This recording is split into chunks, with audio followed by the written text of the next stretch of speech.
Good evening, Cutlers Court family. Judge Keith and Judge Dana here, and welcome to our YouTube Live.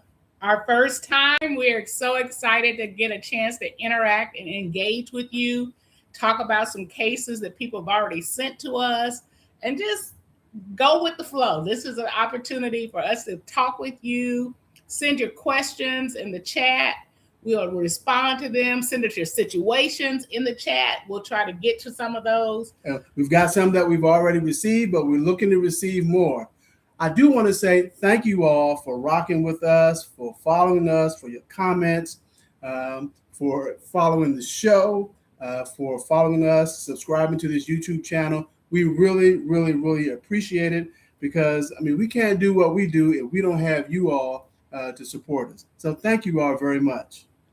That's right. We are excited about this opportunity. Ask us questions about your cases. You can ask us questions about the show. You can ask us questions about us. This is your chance to get to know us a little better. All right. Let's see. Anything else we want to cover preliminarily? If you haven't been to the website, go to our website, cutlerscourt.com. A lot of you want to know, where can I see the show? Go to cutlerscourt.com. There's a drop down where you can enter your state and your city, and it will tell you what channel it's on and what time it comes on. You can also catch fun little clips on Instagram at Cutlers Court and on TikTok at Cutlers Court. So if you are like, oh, I want a little pick-me-up today, a little giggle, that's a great spot to land. We also have Instagram accounts at Judge Dana Cutler and Judge Keith Cutler, and we respond. We love to get DMs and information from you all. So those are ways to stay in contact with us. A little shout out love to Bonita Williams 0897. Thank you. We appreciate your compliment. Queen Smith 6184. Thank you. She said we look amazing, so thank you. We appreciate that. And let's see who else is out there. I love y'all. We love you too. We can't do it without you. All right, I want to jump into this first case, Mr. Cutler. You do? Well, let's give a shout out to Paul Churchill. Okay. 787. Good evening. Good evening to you, sir. All right. Okay, you ready to jump into this? Yeah, well, we're saying hello, but you all are here to hear from us some of the cases that we don't get to see on the show, and so I want to make sure we have some meaty stuff here. So I want to not only share with you what we've been receiving, but also hear from you too. Okay, one more. Queen Love 6353. One love, always much love. Thank you. All right. So this first case, and this really touches my heart because we have our oldest adult son is married, so I have a daughter-in-law, and our youngest son is engaged to get married in 27. So I have a future daughter-in-law, but she's a daughter. It is what it is. So this young lady wrote in, she wrote in and said that her mother-in-law wants her to pay $8,000. That's right, $8,000, 8 bands to replace the kitchen equipment she wrecked and compensate her for her lost business. A public argument at a family reunion escalated until Evelyn showed up at Nia's workplace, caused a scene, ruined her equipment, and got her lease revoked. So this daughter-in-law wants her mother-in-law to give her $8,000 for coming to an event that she was hosting or catering, and jacked her all up. So, and basically, there's a little additional information. Apparently, she and the mother-in-law have a toxic relationship, and the question I think that starts off is, how do you set boundaries with in-laws? And I am happy to talk about that. What do you got to say? Well, my thought is, I don't care if you're in-laws, I don't care if you're brothers, I don't care if you are husband and wife, boyfriend and girlfriend and girlfriend, whatever. Yeah. You don't go to somebody's job and mess up their gig. If you got beef with them, then you need to handle it privately. You don't go and mess up people's money. I understand, and I don't disagree. The question is, it's one thing if it's a stranger that you're suing or pursuing for your damages, but the question, I think the underlying question they didn't ask is, how do you handle this business because you're gonna see these folks at Thanksgiving and Christmas and at the family reunion. So how do you sue your mother-in-law and try to maintain any kind of relationship with her? Well, I think the starting point is, and this is good advice for everybody. Listen carefully. There seems to be this thing that you must have beef with your in-laws, that you cannot get along with your mother-in-law. Your mother-in-law is a bad person. She's the enemy. Yeah. That it does not have to be the case. It should not be the case. So start from a place of, I'm not going to perpetuate that stereotype that my mother-in-law is my enemy, and that's just the way it has to be in our relationship. That is not the way it should be. So let's start there. Exactly. And for mother-in-laws out here, look, your son or daughter, because it could be a daughter-in-law situation like that, has picked this person. They are the person that has to be with them. They got to wake up and smell their bad breath. They got to deal with the sick. They have chosen this person. And if, to me, when you're like, I don't like who you picked, I think it's almost an indictment of you, because you feel like you haven't taught your child how to pick a mate. So if they pick the person and they love the person, you and this in-law have something in common. Y'all love your child. So support that person in loving your child. Here's the thing. So that mothers of sons, that daughter-in-law is going to be the one that is the gatekeeper on your grandkids and on holidays. So you can act crazy if you want to. It'll be a problem. So if nothing else, for a selfish reason, get along. What good does it do you to cause a rift? And you're like, well, my mama didn't get along with my grandmother, and my daddy didn't get along with my other grandmother. That is not an excuse. Do not perpetuate that. Do better. We are very fortunate that my parents would choose him over me all day. It kind of makes me a little mad, but it is what it is. And we have always gotten along. When my in-laws were living, I adored my mother-in-law and my father-in-law. I lived with them for a period of time without him. So you can do that. Now, getting back to the lawsuit, you need to go get your money, and you need to make a demand letter and say, I need you to pay this. And then if she doesn't, you have recourse through the courts. What I would say is you're probably not getting along anyway, but you need your money and you need your business. So I hate to be the bearer of bad news, but you're going to have to take care of what you need to take care of, darling.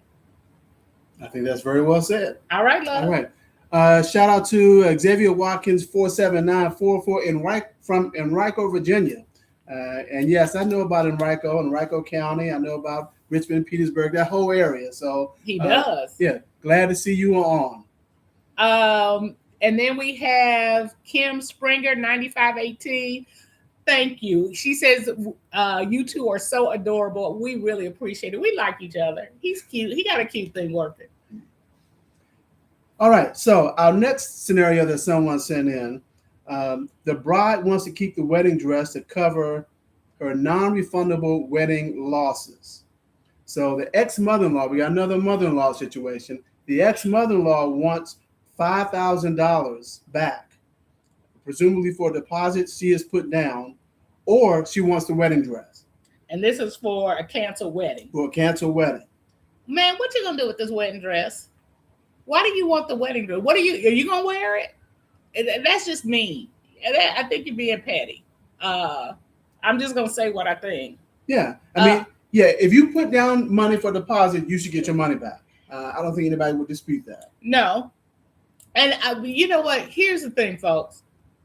The lawyer in me is getting ready to show up. It is good business and it is good family to put things in writing. I know you like, oh, I don't want her to feel some way. If you put it in writing, then you understand the terms. I'm giving you $5,000 for the wedding. If this wedding doesn't come through, then I'm expecting to get my money back.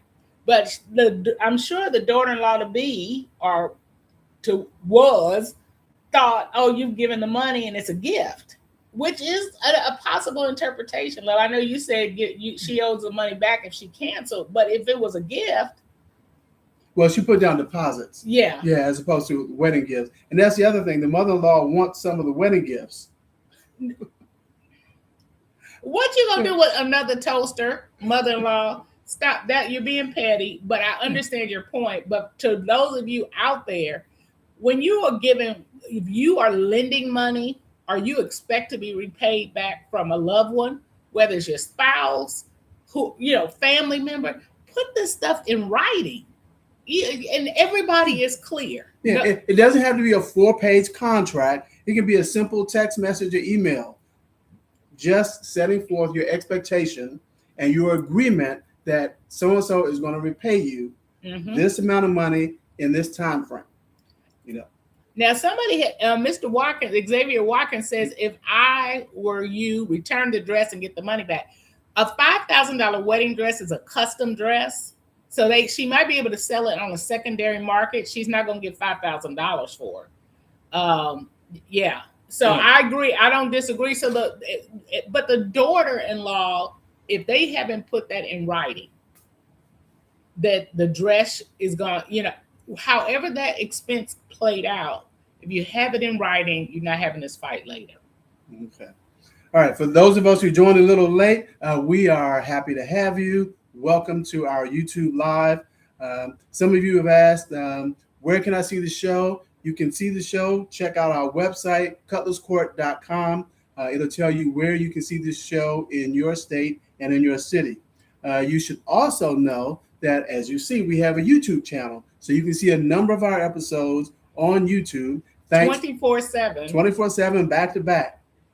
Binge watching at its best. Yes. Yeah. We have a 24/7 channel on Spectrum TV. And if you have Samsung TV, we're on there as well. We have a channel on there. So if you can't get enough of us, you can get enough of us. I love Jamaica. Is it Stew Peas 123? Miss you people. Make something and be back watching from Jamaica. Okay, Jamaica.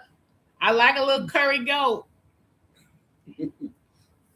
All right. So our next situation is you've got a toxic relationship with two people that seem to can't stand to be together, but they can't stand to be apart either. They've been together 7 months and it's just toxic, but they can't get enough of each other. You know what? We see this. You all see this with us on the show. Where it's, and I've often said, do we let these two loose in the jungle? At least they together messing each other up, not messing up other good people. So I don't know. And the thing that complicates this one is they're drinkers. And so they got a habit. They drink together, they fight, it gets toxic, they have a big argument, go their separate ways. And get back together. And then right back together, start drinking again.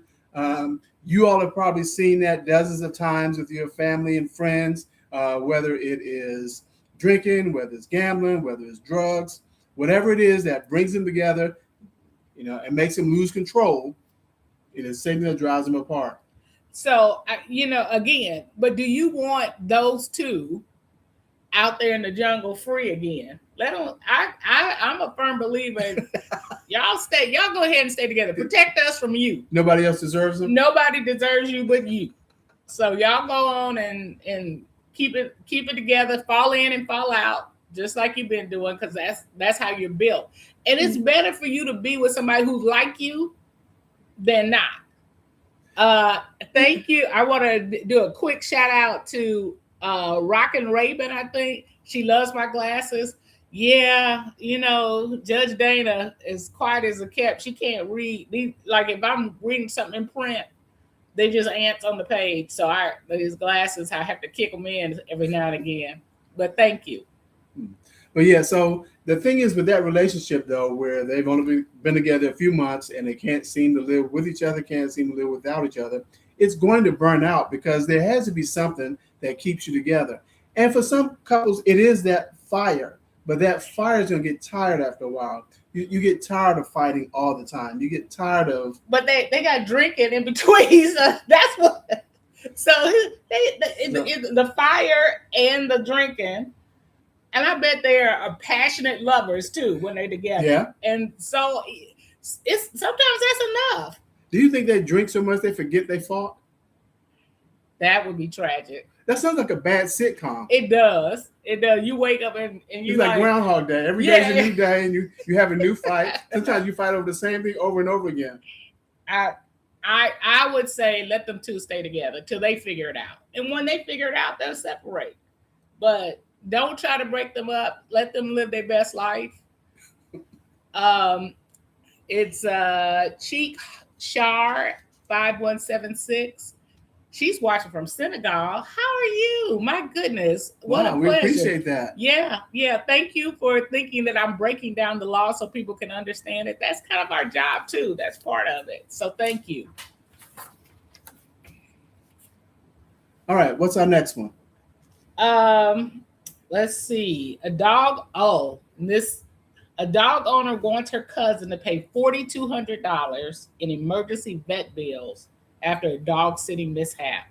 So apparently the puppy got out of the apartment or house and got injured, and the dog owner is upset because she's like, I trusted you with my pet and you didn't do what you were supposed to do. And the cousin's like, that's your dog is your financial responsibility. So why should I pay for your vet bill? What do you think, babe? I think it depends on some of the circumstances. I think part of it is what were the circumstances that the cousin was left to watch the dog? Was a last minute emergency? The cousin really didn't want to do it, but it's like, okay, fine, I'll watch him. And then through no fault of the cousin, the dog got injured. That would be one thing, as opposed to if this was a situation where the cousin was just really negligent. And well, this is difficult because we used to have a dog and I was crazy about Lucy Bear, and I can't imagine if I've trusted you with my baby dog, and then they get injured and $4,200 worth of vets. It didn't even have to be a bad injury with these emergency vets because they are expensive. Yeah, but I would be very upset, and I think we probably need a little more history, like. Is this person, like you said, was this an emergency and you didn't really leave good instructions? I mean, what happened? Has the person pet sat, yeah, the dog on multiple occasions. And knows better. Right. In this instance, I believe the information is that the dog escaped. Yeah. So again, was that through the cousin's fault who was pet sitting? Yeah, or did you leave the door open and the person should? So it's a number of things, but I would say the equitable, the fair thing to do would be to offer to pay some of it. At the end of the day, that's like at the end of the day, we are responsible for our pets, our children, all of those things. So you can't just always get that. I mean, here's the thing, you have courts. And so you could sue her. I don't recommend it. Mm-hmm. I would hope the cousin would have enough empathy, but it depends on how much bridge you burned at this point. Well, I'm looking at some of the comments, and some people are really tripping over the $4,200 for the vet bill. Look, as much as I love, this is true. Lucy had a heart condition, and I took her to the vet because she was literally walk and fall out like she was fainting. I thought she had narcolepsy. I wasn't sure what was wrong with that dog. And so the doctor said, oh no, she needs a heart. She needs a pacemaker on her heart. And I said, oh, okay, how much is that? And they told me $8,200. And I said, ma'am, I might need a pacemaker. And I would have put my pacemaker in the dog. I said, we're going to just make her comfortable. So I get it. If $4,200 is a lot of money. And she lived another, 4 years? At least 4 to 5 years. And she was comfortable. We figured out how to make her comfortable. I didn't have an extra $8,200. I wouldn't have had an extra $4,200. But, I agree with y'all. The vet service in the U.S. are crazy expensive. They are. And you just have to figure out where you want to spend your money. But my recommendation to this family is cousin that was responsible for the dog, offer to pay something, especially if it really was your fault. Yeah. Okay, let's see what we got going on. Uh, what is it? Honey Bun? Honey Brown? Yeah. Honey Brown, hello to both of you. I'm loving this live. We are too. This is fun, kind of having an opportunity to talk with you all and share with you all. And you all can ask us questions in the chat. We're looking forward to hearing from you all. Um, Miss, our viewer from Senegal said, if two people don't get along, they need to seek therapy. If it doesn't work, they should go their separate ways. Life is so beautiful, and no one should be living in shenanigans. I agree, but some people, unfortunately, normalize crazy, and if all they've ever seen is if their parents or the people who raised them, that was how their marriage worked. We know it's toxic and crazy, but they may not know that. And so that's why, yeah, I agree. You have to recognize the problem to even seek therapy. And we know couples who communicate only in argumentative tone. I mean, that's just how they communicate. Mm-hmm. First time, it's like, what's up with them? Second time, after about the 10th time, it's like, oh, that's just how they communicate. Mm-hmm. They love each other. They've been married for a long time. They get along, but that's just how they communicate. Mm-hmm. If that works for you, then great. But, you got to think, for most people, there's got to be a better way. I would think. I couldn't do it. Now, you and I, we get in our arguments, but we are, as my mother-in-law said, you're so civil. Like, y'all, it's like y'all argue in the Court of Appeals. It's like, why do I need to yell and scream at him and call him a bad name? It's so unnecessary. All right. So this next scenario, I found this very interesting. Okay. So a young lady went to nursing school, and her dad co-signed for the student loan payments. And so now that she's graduated, it's time for her to pay back the student loan. Okay. But she wants a house. And so she's like, Dad, can you pay the student loan? Now it's time for me to repay it. Can you repay it while I get a house? And Dad's like, no. I co-signed for you, and now it's your turn. Now that you're working, you got to pay back this loan. That's the priority. And she's like, no, but I really need a house. So, well, and I think that what you're not emphasizing, because when I read this and I was like, oh, we would square up. Me and my, we would have to square up on this. She has defaulted on the note, and they've gone after the debt because he's being garnished. He's garnished, yeah. So that means she's defaulted. They were coming after him. They had taken a judgment against both of them. And apparently she doesn't have a job, or they don't know where she's working because they're garnishing her dad for this $12,000. Baby, it would be rough. It would be rough for me and my child if they had left me out there like that. And I know in this climate, it's difficult for people to get houses, particularly when you first come out of school. That used to be the American dream that, you graduate from school, or you graduate from high school, you start working. After a few years, you save up money to buy a house. And I'm wondering, is she working and save money, or is she just not paying this bill? I don't know. Anyway, go ahead, love. The impression I got was she's trying to buy a house. So you got to be working to be able to buy a house. Ma'am, you now have a judgment on your credit. You're not going to get a house with a student loan default? No, you messed up. But let's take it back a step, though. To what step? The step where I squared up. Yeah, let's get back behind that step. Oh, okay. Behind that step. Okay. Yeah. I'm just talking about a child doing that to their parent and just hanging their parent out there like that. The disrespect and just when your kids are off of school, you're doing the best you can to support them.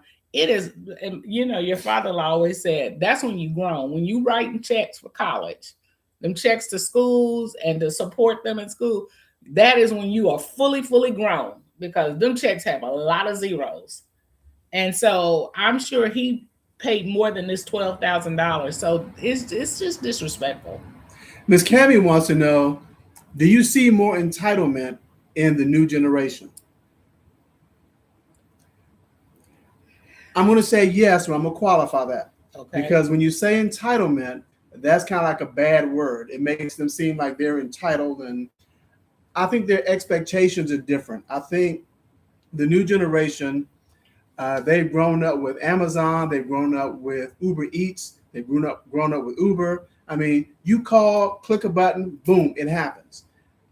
Delayed gratification? There is no delayed gratification because all you got to do is click a button, make a request, go to a website, and it's there. And so the concept of paying your dues, putting in time, and then you will eventually reap a reward, it's lost on this new generation, not necessarily through any fault of theirs.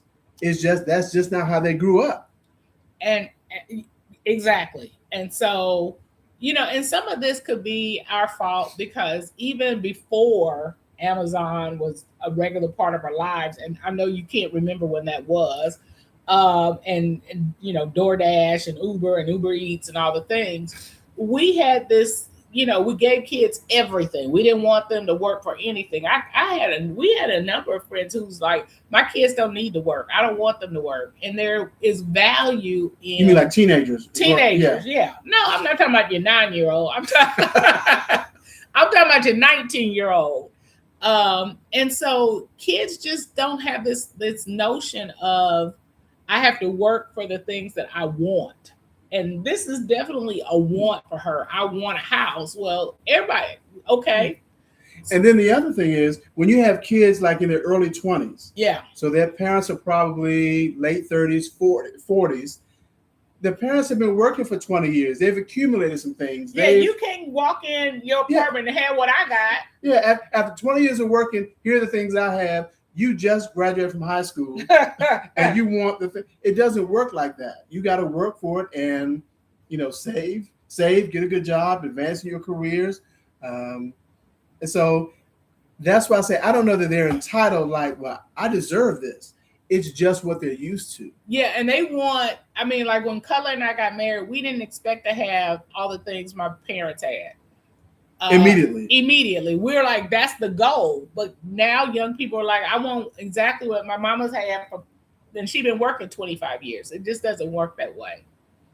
So in this particular instance, I think the daughter, she needs to prioritize. She needs to get the student loan debt under control, establish some kind of payment plan, not necessarily make her father pay for it because that's just not right. I would, I'd be so mad I'd have to sue her because we have crossed into some other territory. Just want to say, true, the work ethic is very different too. Let me tell you the story about the work ethic. Now, we're lawyers, and so a lot of our experiences are in our field. And I was talking to an attorney recently at the ABA meeting, and he was saying that they told the new associates, hey, we anticipate this being your work schedule, blah, blah, blah. And when you're a new lawyer, 50 and 60-hour work weeks are pretty de rigueur. That's the expectation, especially when you're learning how to practice law in a firm. And the associate said, I plan, that doesn't agree with my work-life balance. And I said, that's what they said to you? And they go, yeah. I said, well, do they have a job still? Because I'd have fired them. And they said, yeah. They're like, all the new associates are that way. They're like, I'm not going to do that. That's not how I plan to spend my time. And that notion, when we were new lawyers, you would tell a senior partner, I'm not doing that. Unheard of, unmatched. I don't know what to do with it. Now, let me put a more neutral spin on it. The younger generation, they are very concerned about mental health, about burnout, and about quality of life. And so they are less willing to work themselves to death. I understand that, but that effort, it depends on your profession. That's like saying to a doctor, a surgeon or someone who works in a hospital, well, I'm only going to be here from this time to this time. You can't walk out in the middle of surgery. you got to finish that surgery. If it's a 12-hour surgery, it's a 12-hour surgery. It is, it's a you need to choose a career where that's possible, potentially. But there are certain careers where long hours and hard work are just they baked into it. And so I guess that unrealistic expectation, I'm gonna have what I want, how I want, no matter what, is different. It is definitely different. Um, yeah. Honey Brown said the new generation is different. I have 3 adult children and now a 17-year-old. I let the teenager that he, I let the teenager earn things in life and not think everything is supposed to be given to him. I am old school. Ain't nothing wrong with being an OG. I'm here for it. All right. Excuse me. All right. Let's switch topics for a minute. This is not a situation. This is just a question that somebody posed to us, which I think is interesting and worthy of discussion. Mm-hmm. Back to relationships. Is jealousy a red flag, or is it just insecurity? So, is jealousy a healthy part of a relationship? That, for example, and the example that was kind of given was husband and wife, newly married. You know, she's getting a lot of attention from her male coworkers, even though they know she's married. She's getting a lot of attention. She's concerned her husband is jealous. So, is jealousy, is that, well founded, or is he just insecure? So I think this, one of the hardest things about being in a relationship is transparency. If you come home and say, first of all, if you got a brick house, you got a brick house. I know I'm showing my age. If you got a bad mama jamma, am I still showing my age? Yeah. Okay. Same decade. Okay. Anyway, it still works. It still works? It still works. Okay, I'm going to go with it. If you have one of those, just like she caught your attention or he caught your attention, they're going to still catch attention. The question is, how do you manage that space? So there should be a conversation about, first of all, as the bad mama jamma, you need to say, look, men at work like me. Some of them are flirty. I want you to know this, that I'm not encouraging this, and I'm being transparent with you. Now, the husband needs to accept the transparency and not get mad at her, because she can't control that men are looking at her or appreciating her beauty. And so I think her being honest with him, saying, I recognize this, and what would make you comfortable? What can I do to make you comfortable? Goes a long way with, because jealous is not anything wrong with him being jealous. It's how he manages that jealousy. And part of helping him manage it is her transparency about it. And you're kind of frowning. So tell me what you're thinking. You're using the TR word, and I'm waiting for you to say it. And you're using the TR word, transparency. Yeah. I thought you were going to use the TR word, trust. That he has to trust her. Well, the transparency builds trust, because I'm being open with you and I'm trusting you're going to listen to me. And the fact that I'm telling you, that's part of that trust building to me. No? Yes? Yeah. Yeah. Okay.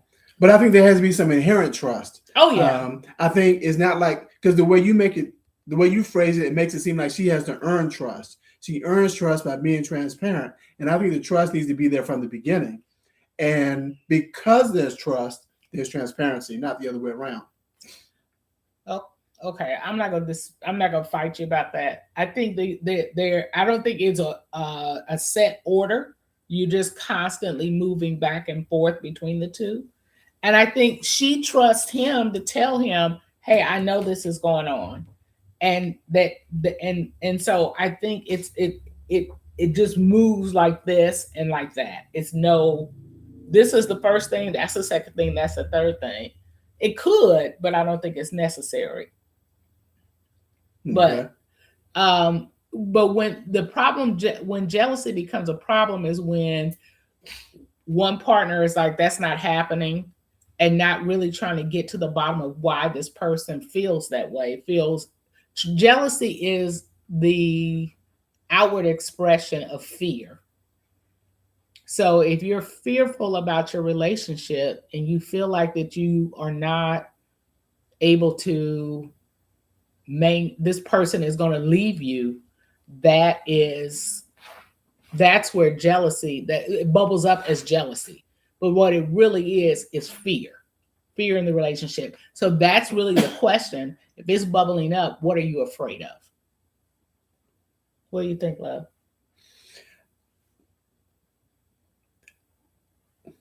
I'm thinking from a standpoint of insecurity. Yeah. Because they're cousins. Yeah, they are. Yeah, jealousy and insecurity are cousins. Yeah.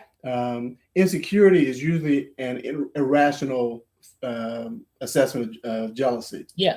That you're being jealous for no reason. So now that's insecurity. Yeah. So and what are you insecure about? Is it really your partner or is it something internally? Like, do you feel insecure because you don't feel like you're as attractive as you once were, or whatever it is, I think the person who's being jealous owes it to themselves to do a little introspective look at what is it in me that's causing this, because sometimes it has nothing to do with them. And you all have seen it on the show in many different forms. Oh yeah. One of the forms that it shows up most often is a woman is concerned that her husband is liking photos on social media, and none of the photos look like the woman. So you're liking all these photos, and those people look like me. So is that insecurity? Is that jealousy? Is that common sense? Like, But first of all, this whole social media and liking pictures, y'all need to have a talk about that. What is it? What does that mean to you? Well, again, conversation, because expectations are going to be different. And so me liking photos may not mean anything to me. It doesn't mean anything, but it could mean the world to your partner. So you all need to have that discussion. The second part is, I get it. I mean, like, if I'm a thin brunette and all you are picking are blonde Zoftigs, I'm gonna be like, is that what you like? Is that what you want? So I get it. But again, having a conversation about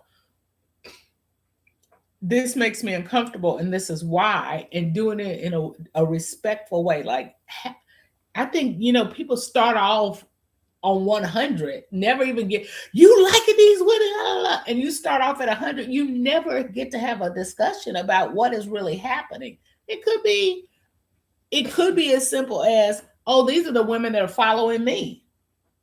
And so if that's the case, I just like their pictures back because they're following me. I mean, it could be any number of reasons, but having a calm conversation about what you're feeling and being open to hearing what's going on, not just starting off at 1,000, go a long way.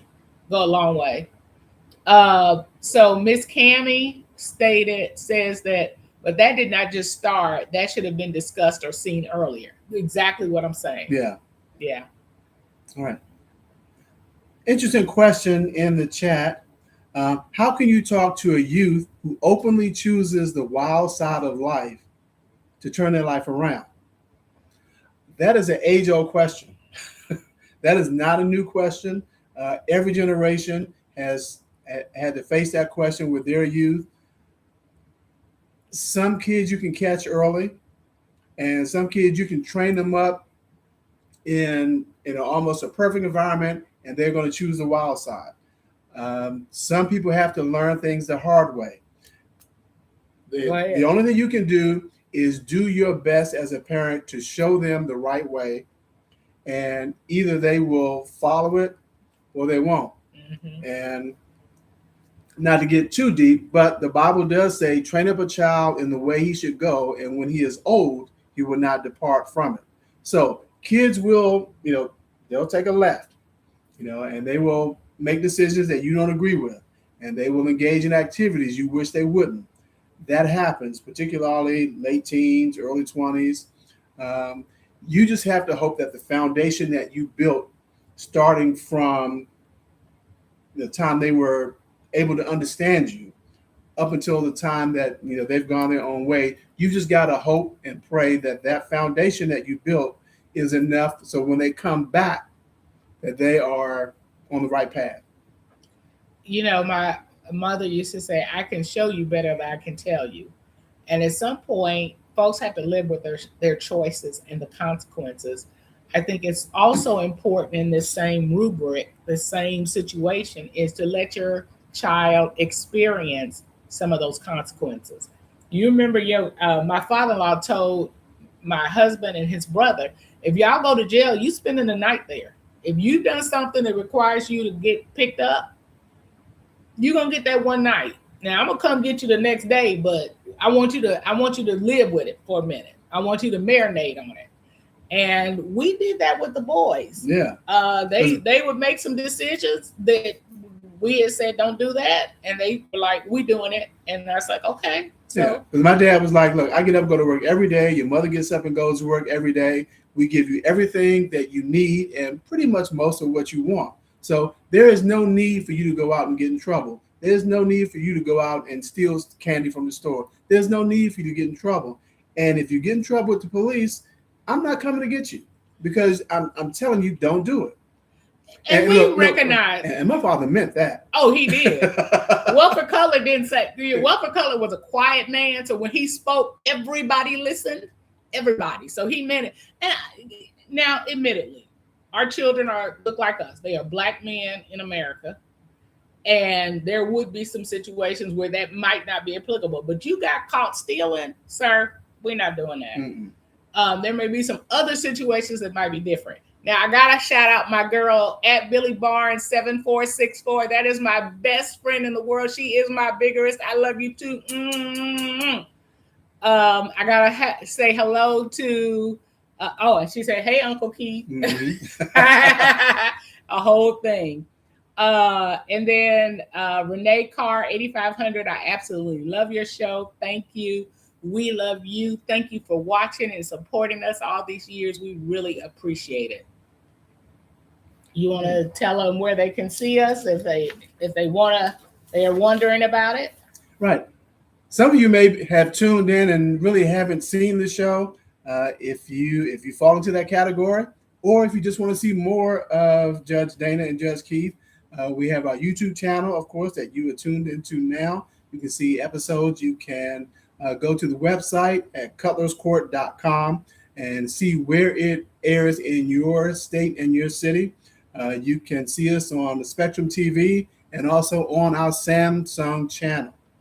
And if you just want to get a giggle during the day, you can go to our Instagram or TikTok and see clips. They always pick the craziest moments, and I seem to be in every single one of them. I need to talk to the producers about that, but they are fun and funny, and it gives you like, oh, I need to watch that show on YouTube or Samsung or whatever channel you want to get that from. So we would love to let you. Oh, and you can also just kind of interact with me and Judge Cutler on our Instagram pages at Judge Dana Cutler and Judge Keith Cutler. We have separate ones, so feel free to reach out to us. All right. Here's one I want to get to. Uh-oh. And I want you all to listen to this because I want to hear your comments on this. We have not had this situation yet in our courtroom. Oh, I know which one he's going to. And it's a hot one. I say yet because, you never know. I want these people to call Cutlers Court and get on my show because I want to see y'all in person and have this conversation. But go ahead, love. All right. So a married man has a daughter. That married man has a secret affair with another woman that produces a son. Through circumstance, the daughter and the son, they don't know each other and they start dating. The father's like, okay, I don't want my daughter dating her half brother, but if I say something, then that's going to expose this secret affair that I had that nobody knows about. So he's like, what do I do? Okay, people, I'm going to go ahead and answer the question. This is a real situation, people. What do people ask us when they meet us, Cutler? Are the people on your show real? They are. Yes. All that you get to see is a real thing. So I need these people to call Cutlers Court and come on down so we can talk and get some of the other facts around it. But let's go. What you think, Well, Mr. Cutler? I think Renee Carr took the words right out of your mouth. What's that? What did she say? Wow. Yeah. And this Eli 9345. This is wild. Yeah. Sir, you who could come up with this? Who would make this up? This is how people out here living. Okay, Mr. Cutler, what think you? There's so many pieces to pull apart here. So many pieces. I think you got to tell your daughter. You just can't have your daughter dating her half brother. Well, it's gonna come out because if this young man knows you his daddy and she know, and then y'all at the family reunion, Thanksgiving, how you not gonna be, hey dad, y'all both walk up to him and say, hey dad, at the same time? That's gonna be crazy. Or you pull up, meet me at my parents' house, and you pull up, and he's like, this is my daddy's house. What is happening here? I mean, it's no way that you can sit on this. You know, I guess if he's hoping the relationship doesn't work out, they're just dating, and so the vast majority of relationships don't work out. So he's probably sitting there with his fingers crossed. And well, I don't think you should date that young man. Sir, a long time ago, people tended to date for a while before they got in bed together. Yeah. That's like date number 3. Do you want your daughter sleeping with her half brother? I mean, he can't. Sir, don't sit on this. Go take care of your business. You've heard the saying, everything done in the dark comes to the light. So here we are. The light is on. You got to get out there and get ahead of this. She will be devastated, and he will be devastated to know you sat in the cut on this.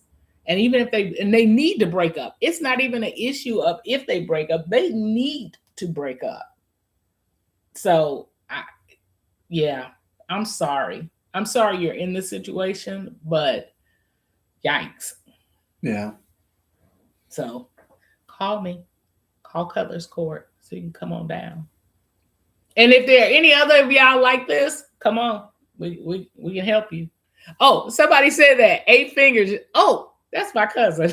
We cousins. 8 Fingers 1908. Yikes. You have to tell the truth or create a story that ends them. Exactly. And the fact that my cousin said yikes, we definitely family. Love you, cousin. We've got Kim Jones, HY5IB. This sounds like a Tubi movie I recently watched. I don't know what to say about Tubi, but there you go. Sounds like a TV show plot. Yeah, Renee Carr is like, yes, go tell your daughter. And then Sydney Harris, 7124, he should be man enough to speak about the situation. Exactly. You out there. And then someone's like, it sounds like a TV show plot. I agree. It's crazy. But these are the things you all sent in, so we have to accept that it's true. And we all know the saying, truth is stranger than fiction. Yep. So here we go.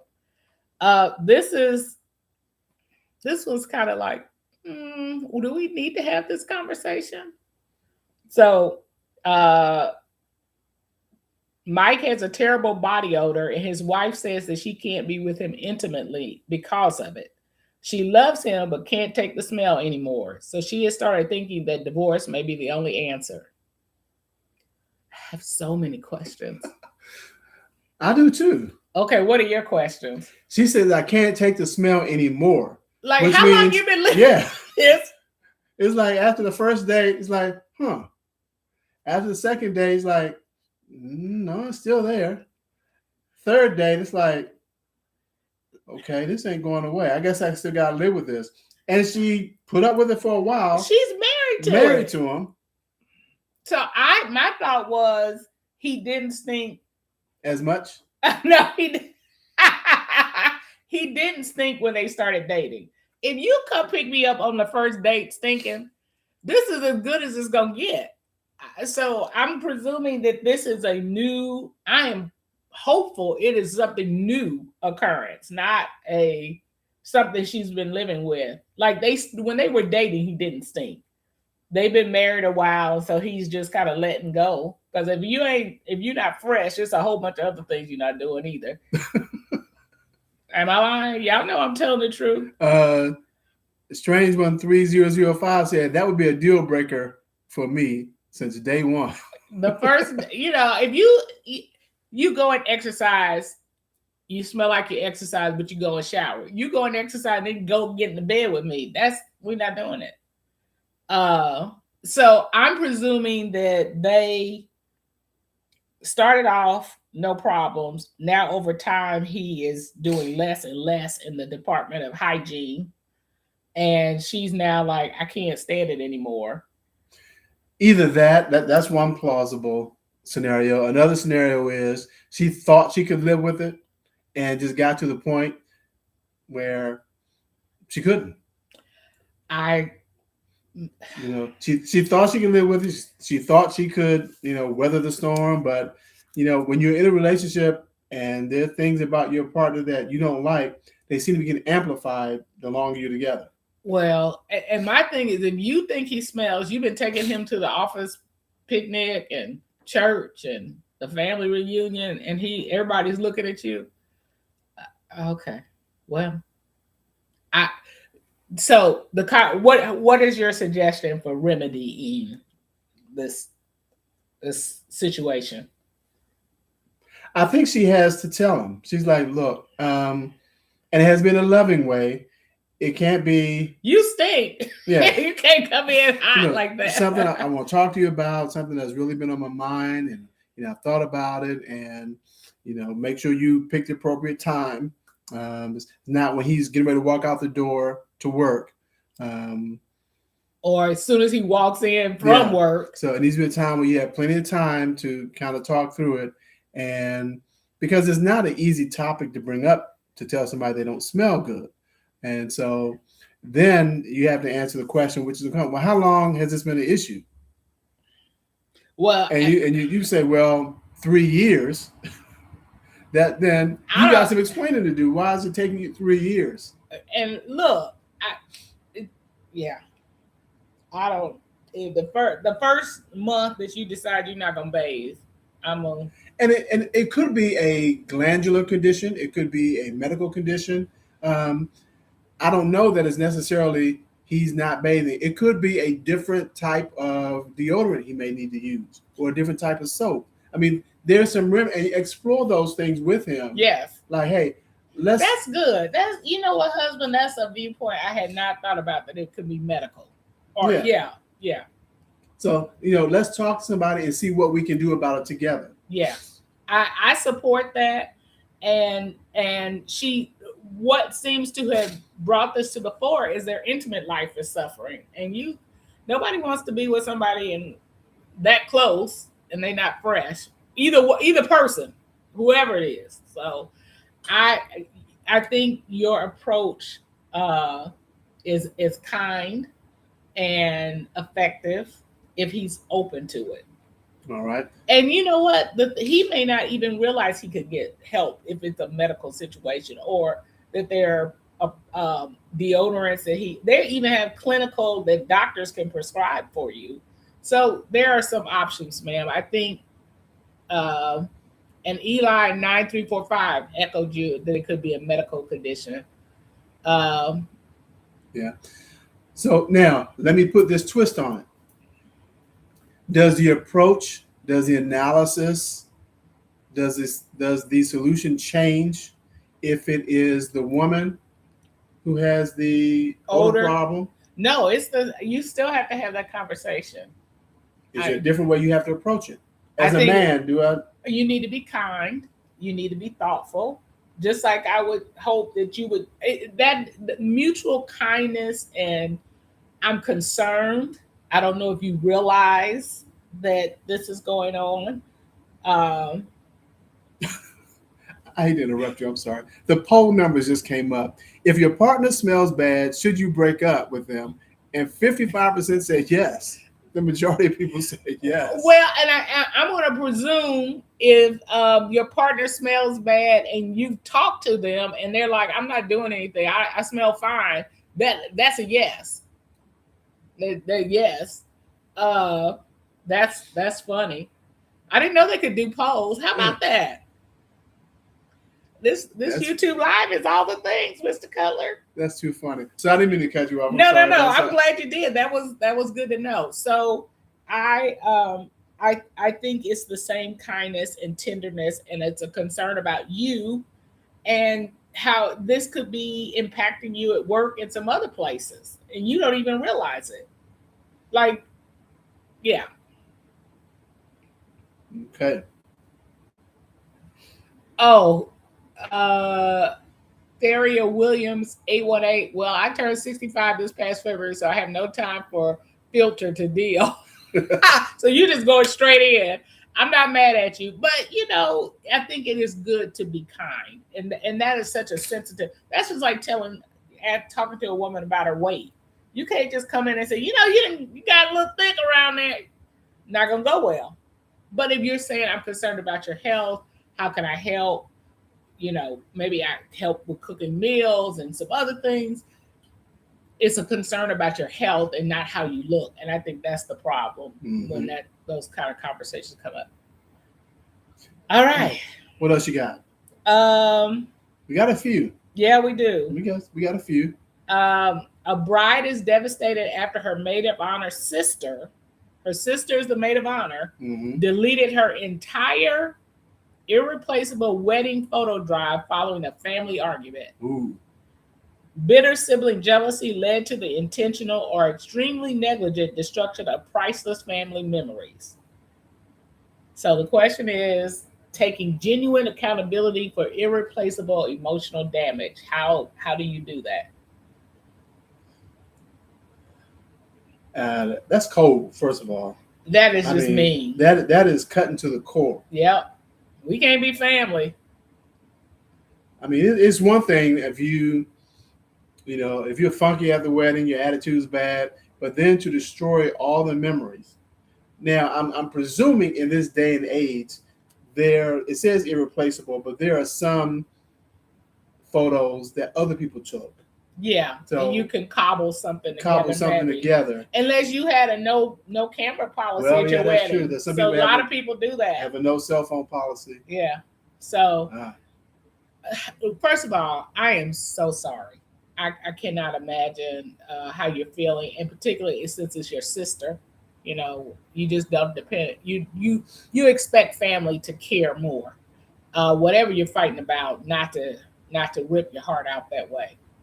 But now that that's happened, you need to put a block up. She just couldn't be part of my ongoing interactions. And you have the right to protect your heart and your mind and your spirit. I always say that God gives us family. These are folks we have to love because He gave them to us. But I can love you from afar. And so that I'm not going to do anything bad to you, but you're not going to be in my world. What was it? Arhiva 9870 kind of said what I was thinking. Cut them off and pray for the ability to forgive them in the future, but still leave them where they are. Mm-hmm. Yeah, and I think, there's always or should always be room for forgiveness. Absolutely. Under the right circumstances. Don't be a fool, but under the right circumstances, there should be room for the possibility of forgiveness, particularly of your blood sister, your blood sibling. And you can forgive and keep your distance. Like because you don't want to walk around with a grudge, because here's the thing. Your sister will go on with her life, and you be the one mad and getting old and gray over, and she ain't even thought about you no more. So let it go. But that doesn't mean in letting go you've forgotten and that you let them back in your world. You can forgive and move on, because that's all you can do at this point. But you also have the right to protect your space and your spirit. And this is also a small example of a larger lesson that we have talked about on the show. Mm. In a relationship, you don't want to do or say anything that is so harsh, that is so vicious, that you can't take it back, because that person will never see you the same way again. So when you're arguing, when you're in the heat of the moment, I mean, argue about the issue, argue about whatever the dispute is, but don't cut them to the core, go straight for the jugular where that relationship can no longer exist. That person cannot look at you and think about you and feel about you in the same way because of what you said and did. This is a small example of that. Yeah. And we talk about it with marriages all the time, but Mhm. you can do that with siblings, with your parents. You know, the case we talked about earlier where the father is now stuck with that loan. You can do something that's so hurtful that your family member can't forgive you and can't look at you the same. And is it worth it? Mm-hmm. Someone asked about No. okay. Someone asked, I agree, forgive, guard your heart. That was Renee. Mm-hmm. Renee Card, 8,500. So, yeah, that I agree. You got to protect yourself from hurt and harm. All right, we got another mother-in-law. Oh, all right. Go ahead. A wife has completely banned her mother-in-law from seeing her children or the grandchildren after the grandmother secretly cut the granddaughter's hair against the mother's instructions. Ooh. All right. What do you do with that one? I go back and say what I said earlier. You have to be very careful when you're not the mother of the mom, because she's going to be the final say typically of what happens with the grandchildren. And you have to respect, even though that's not what you would do or how you would handle it or how you would do things, you don't get to make final decisions about your children's children. You're the grandmother and the grandparents, but you don't get to make final decisions. And that is a final decision, cutting somebody's hair, because it has you can't change it back. Well, it'll grow back. It'll maybe. But how, but I mean, whether it will grow back or not is not. You were told not to do it, right? And you've done it. And I'm sure there are things that we did with our boys that Dana's and my parents either disagreed with or would not have made the same decision. Yeah. But they recognized it was our decision to make, and they allowed us to make those decisions. Now, if we asked them for advice, they would give us advice, and we could take it or not take it. And they were like, well, I gave you the advice, it's up to you. But I will say both of our parents were very respectful of Dana's and my right to make decision about how we raise the boys. Yeah.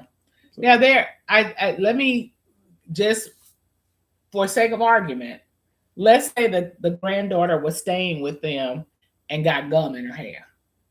And so she's away, family lives in California, the granddaughter is visiting grandma in Arizona. So she's there for a week. She gets gum in the hair. And the mom's like, don't cut her hair.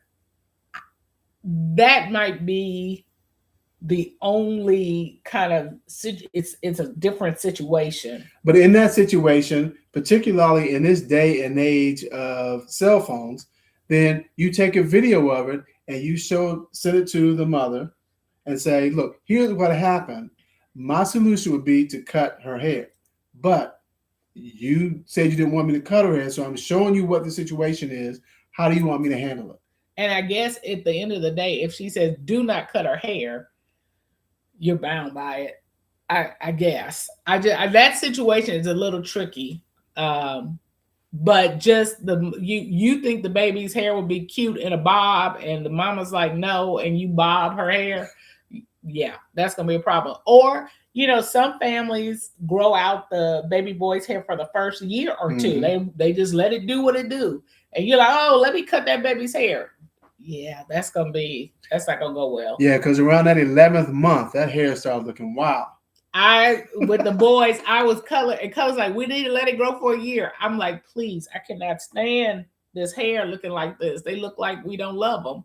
And he was good about waiting the full year. Mm-hmm. It was killing me, folks. So Andrew Riddy, she sent hearts. We thank you for the hearts. What else we got, beloved? Oh, we want to do a shout out to at Tamika Wilkins, dash Q3G. We see your post on YouTube and we hope you're on here and we're shouting you out because you comment on literally every show. And so we love that. We love that, yeah. And we appreciate it. So we just want to shout you out. This one is interesting. A man and his girlfriend, they were together, then they broke up. They said they needed some time apart to kind of figure some things out. And 4 months after they broke up, she got pregnant. And he's feeling some kind of way about that. And I'm like, okay. It doesn't really explain. It's just that it just seems really odd to him that she ended up pregnant 4 months after they broke up or they separated. And I don't know if that's insecurity. I don't know if that's jealousy. But he that doesn't sit well with him. What part do you think he's complaining about? Well, I don't know if this is the whole Ross and Rachel thing on Cheers, that he's thinking they were on a break. She's thinking they were broken up. Whether it's a time frame about, okay, it's only been 4 months. Well, I got from this, I got from it that he is doubting that he's the dad. Because he says he thinks she cheated since they barely touched each other before they broke up. Well, if you barely touched each other, he's like, how this happened? Yeah, that's what I'm thinking. He okay. I think he's under the impression it's not his. Okay. Because of the length of time they broke up and leading up to the breakup, they obviously were having issues. Right. So, and I don't know if it's like, I can't believe you did. I thought we were. I thought we were out. We weren't together. Yeah. Well, we see this on the show where that's sometimes the basis of the paternity test people are asking us for. And, I wasn't with you, or we only had sex once and I think you were sleeping with other people because I saw your phone, blah, blah, blah. And so, yeah, this is why they have paternity tests. I mean, if you don't think it's yours, don't put your name on the birth certificate because you are the daddy at that point, and it is hard to get off the birth certificate. Get the paternity test and find out, and then for sure. But let's take it out of this context for a minute, because what we do see is it's like when a couple breaks up or is on a split or whatever they want to call it, the first person who connects with somebody else is the bad guy, and this person over here is left like, couldn't wait to get out of the relationship. Were y'all hooking up before we even? I mean, how do you find somebody so quickly, kind of thing? Maybe they got it like that. They're bad mama jamma or brick house. Or brick house. So I think it's usually the first one who connects to somebody else. The other person is like, is that you had just as much chance to get somebody as they did, just because they found somebody before you did.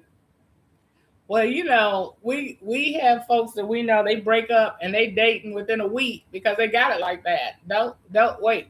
Don't hate the player, hate the game. Don't. So I agree that sometimes the person who and it's really bad if you broke up with them and they are, they're out there already dating and going on. You're like the next week. The next week. Yeah.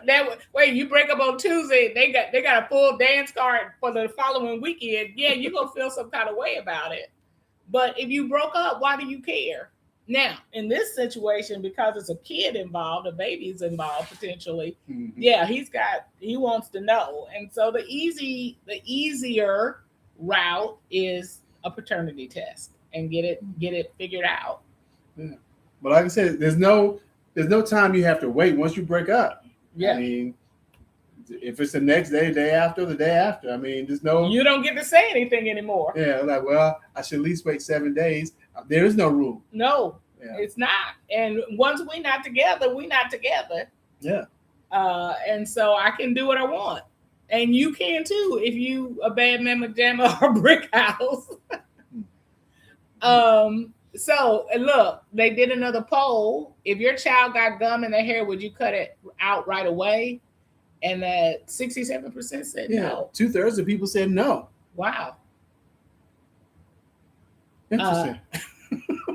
At figures 1908. Well, a breakup means it's open season. That part. Okay. I agree. At Selima.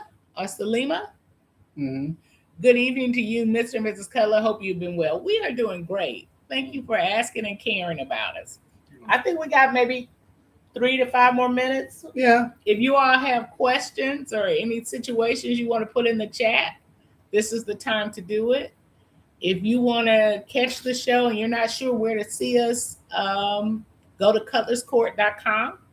Pick your state and city. It will give you the time and the channel to catch us on. You, of course, can find us on YouTube where you are right now. Look at we have a number of shows that are posted on the YouTube site. We have our Spectrum TV site. We have our Samsung TV channel. So that you can also look at Cutlers Court 24/7. And, and we appreciate people watching the show. We appreciate you supporting us. We love that you all like what we do, and that helps us as we continue to do it. But I do talk to people from time to time who said, yeah, I watch your show for like 6 hours on a Saturday. I'm like, wow, I really, really appreciate that. We do. That's a lot of Judge Dana and Judge Keith back to back. No. I kept saying I was going to stop watching, but then the next one and the next one, I've talked to people who said, yeah, I sneak and watch it at my job. My supervisor doesn't know it. I'm like, well, please. Do not lose your job. Yeah, we love you showing your support for the show and watching us, but don't get fired because of us. It's available. You can catch it on YouTube, Samsung, and Spectrum 24/7. Yeah. But that one person said, I like to see it live because my sister gonna call me and say, did you see it? And then she gonna spoil it for me. I was like, okay, well, at your own risk, ma'am. Let's see. We got folks chiming in at Byron Reed, F4P. Hello, I don't have a grievance. Great. Just want to say hi to you guys. Hello. How are you, sir? And Miss Selima, she said, this show helps me process my own stuff more than you think. You might think. I love your takes, the advice you give to people who come to you. Thanks for being a light. Thank you. We're glad. We're hoping we're helping. All right. And here's Sunfire Brown. Hello, I'm from San Francisco, California. I've been a fan for years. I would like to know, when you two disagree with something on the show, do you work it out then, or do you take it home? We work it out then. Yeah, we don't take it home. So let's start there. No. We may talk about, wow, that couple was really interesting. Or sometimes the shows, when they're really heavy shows, like paternity cases, people trying to find their parent, and they've been searching for years, and they really hope this person is a parent, and they're heartbroken when he's not or she's not. I mean, those kinds of things we do talk about, because it's like, wow, that was really deep. I mean, yeah. But in terms of us disagreeing, we work it out.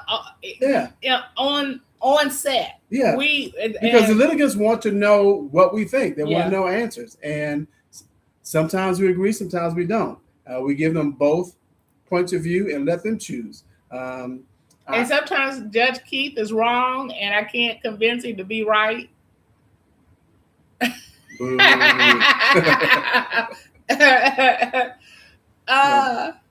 So no, but we try to get it worked out right then with them. And you all see the edited version of the show, so sometimes what you all get to see may not be everything that happened. So, but we do. Yeah. But I mean, you always have to watch, because you never know how an episode of Cutlers Court is going to end up. because I mean we don't know until we deliberate and we talk about it and we kind of figure it out. So Here's a good one, Cutler. Eli9345. What do you do if a person keeps messaging you for 2 years after you told them you want nothing to do with them and you never even dated? You have a stalker situation. If you feel like you're, it's just messaging. Well, I mean, yes, messaging can turn into stalking, but that doesn't sound like what he's got. It's just they keep trying to keep hope alive, you know. But if I'm in the game, you know, if you are still messaging me after I told you stop, I'm not interested, and you continue to do it for 2 years, that's a stalker. Now, is it a danger situation? No, but yeah, you being stalked. Well. I mean, okay, if they send you one message in 2025 and they sent you another one in 2026, no, that's not the same thing. But I'm thinking the person is Eli, is to answer this, is the person regularly reaching out, or is it just every now and again? So that will impact what I say. And I think it depends on what the nature of the contact is. It is, you know, I really hope we can get together. I would like to meet you. And you're like, no, I don't want to meet you. Don't talk to me anymore. Well, I kind of want to change your mind. You know, I like this. I like that. It's very, as opposed to it's, you know, 11:30 at night and it's messaging. I like those pajamas and t-shirts you have on, you know. The red 49ers shirt. I like that. And that's what you have on. And that's what you have on, yeah. That's problematic. Wait. How do you like your Cheerios? I like mine with milk. How do you know I'm eating Cheerios? Yeah. I get that. Yeah. So Eli, give us some more. Oh, every 2 months. Oh. Okay. So that's not persistent. It's well, it's not like it's every day. It's not like, every day. Not every day, not every week, not every month. This person has been reaching out for a year, every 2 months, over 2 years. Testing the waters. Go away. All I can say is you need to be very clear. I do not want your messages. You need to block them and just say, be very clear. I'm not interested in you in that way. And please stop. And just block them. Shut them down. If they keep getting burner phones and reaching out to you, then I'm getting a little more nervous. But you have the right to say, I'm not interested. And they should honor it. All right, let's do one last one. This is from Robin Derrida, 4735. I need your opinion. I'm a 66-year-old woman who's been in a relationship for 8 years, and I'm really tired of being 66 and someone's girlfriend. So she wants you to put a ring on it. Okay. And have you ever been married before? Is this so that's my question. You know, and I have the feeling that you communicated this to your partner, and I think you have to do the hard thing of well, let me do it this way. Okay. Because we've seen this happen, and what happens is your inclination is to make an ultimatum. Look, if we aren't getting married by this date, I'm out. I think there needs to be some intermediate steps there. Things like, where do you see this relationship going? You know, do you see marriage at any point? And so she says she got the promise ring. Okay. Yeah. Now, some guys will string it out. They give you here's a promise ring. I promise to give you a promise ring one day. Or the shut up ring. That's what I call it. Here, I'm promising. Yeah. No information around it. So, and I mean, you haven't phrased it this way, but this is a real possibility that when you're 66 years old, you're looking at, okay, things need to happen a little more quickly than at 26. Yeah, you got more days behind you than in front of you. It's a real thing. Yeah, we all do. Yeah. At our age. Yeah. So I get that. But I think rather than going to the ultimatum. Yeah, no, I wasn't going to say ultimatum, but it needs to be a conversation. Well, I need to have a ring in 2 years or else I'm out. That really doesn't work. Nope. It doesn't work well anyway. Mm-mm. And so just like, do you see this relationship going as a permanent one? And I'm presuming it's somebody who is around your same age. And there are just a lot of older men who, they may have been married before and they like your company. They like being in a relationship with you, but they don't want to take that next step to marriage. And I think you just need to point blank ask him, are you interested in being married? Not just because he may not be. If he's been married before or more than once, he may be like, yeah. And it may have nothing to do with you. Yes. And that would be the next question. Like, you don't want to be married. Is it not married to me or not married, period? And then you need to communicate what you want and see where there may not be, negotiations, because if you want to be married and he doesn't, that may be the deal breaker. But if you just want to have a partner and without marriage and he's committed to you, but you are going to have that very serious conversation, and it needs to be done when you're both calm. You're not coming at him, he's not coming at you. You're going to have a meaningful conversation about it when you're well rested. All the things need to be in place to make that work and work well. Okay. So I said the last question was going to be the last one, but I got to answer this one. Judge Cutler, when did you know that Judge Dana was the one? What was the key that you should put a ring on it? Who asked that? Daniel KK5XL or LX? Thank you. I'm interested in this question too. So we're going to all watch Judge Key. Okay. Before I answer that, let me put a bow on the other one that we just talked about Robin DeRata and 66 years old. And she says, and I refuse to live together. Okay. So that's, that answers that. The marriage thing is very important to her. And she would like to be with this person. She wants to, but she doesn't want to live together without the benefit of marriage. And I'm not suggesting that you take that route. I'm just saying those are some of the things that you absolutely need to hammer down one way or the other, so that you are comfortable. Yeah. Yeah. All right. So back to the question: when did you know that Judge Dana was the one? What was the key that you could or should put a ring on it? All right. So we met freshman year of college. This is back in the early 80s. This is before cell phones, before the internet, before email, before texting, before social media. The only way to contact was through long distance phone calls when we were apart. Because our telegraph. You make it sound like we so old. Okay. Well, I'm just saying. So when Morse code. When we were in school together, we had phones in our dorm rooms and we could talk on the phone. And then when we were apart during the summers, she's in Kansas City, I'm in Washington, D.C., where I grew up. We had long distance phone calls and letter writing. Yes, actual letter writings. When you write a letter, put in the envelope, put a stamp on it, go to the mailbox, mail it. She gets it 3 days later, roughly. She gets it. Oh, that was funny. Wow, you did what? Okay. She writes a letter. Does the same thing. So, yes, for those of you who are under 40, that was the way that we communicated and dated back in the early 80s. Also known as snail mail. Snail mail. All right. So, we dated freshman year. We were apart during that summer. It was a rough summer. We were young and so much in love. And I miss you. I miss you. Phone calls, letters. Came back to school. Had a great sophomore year. Apart for the summer. Kind of the same thing. When I came back at the beginning of junior year, we've been together now almost 2 years. I still was interested in the relationship. I was like, I like her. I think this relationship has legs.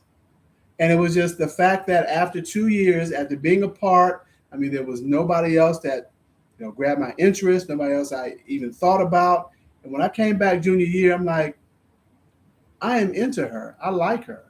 This could be the one. And so that's what sealed the deal for me. And so then the next year, at the beginning of senior year, is when we got engaged. And then we were engaged after that, all through law school. And then after we graduated from law school, 3 years after that, we got married. Frank, I got Frankly Soto 166. Frank Kelly. Frank Ellie. Okay. It's like, you just got married because couples should stay together. Back in the olden days, you two met as poor college students Yes. a long time ago. So you've been together 35 and 36 years. We've been together longer than Been that. together longer than that. Together we've been together for it'll be 44 years in November that we've been together. But we've been married 37 of those years. Yeah. So one last little thing, going back to the one we tied a bow on. Someone said she knew a couple that stayed together 14 years. They broke up because she was like, I want to get married. I want to get married. They did. And 6 months later, he was married to somebody else. That happens a lot. And my sons have said to me, and I don't know, I don't know if this is true, but they're like, they knew that the young ladies that they were interested in and married and are engaged to, they knew within 6 months they were marriageable. Now, whether they were going to marry them, a separate issue, but they knew, yeah, I could be married to her in 6 months. And I've had other friends of ours, male friends, our son's male friends, confirm the same thing. Like, I didn't know if it was going to be me, but she was definitely in the window of the kind of girl or woman I wanted to be with. So, good luck. Was it Robin? Yeah. Okay. Good luck, Robin. Hope it turns out well. All right. So we are going to wind down now. Again, we appreciate you all hanging with us this evening. This is the first time we've done this in this format, and so we are looking forward to doing more. So we appreciate your participation, your comments. If you enjoyed this, put your comments in the chat. Let us know that you enjoyed it. You can go to the website. You can leave your comments there. You can go to Judge Keith Cutler or Judge Dana Cutler and leave comments on Instagram, on our Instagram pages. Yeah. So, any final thoughts? Any parting thoughts, Judge Dana? This was fun. We weren't sure how this would work, but we really enjoyed seeing you all respond to us and be a part of it in a different way, a different part of the show. We are who we are. It doesn't change just because we have on robes or not. And so we look forward to doing it again sooner than you think. All right. Well, with that, everybody have a blessed evening. Have a great week. And just check us out whenever you can.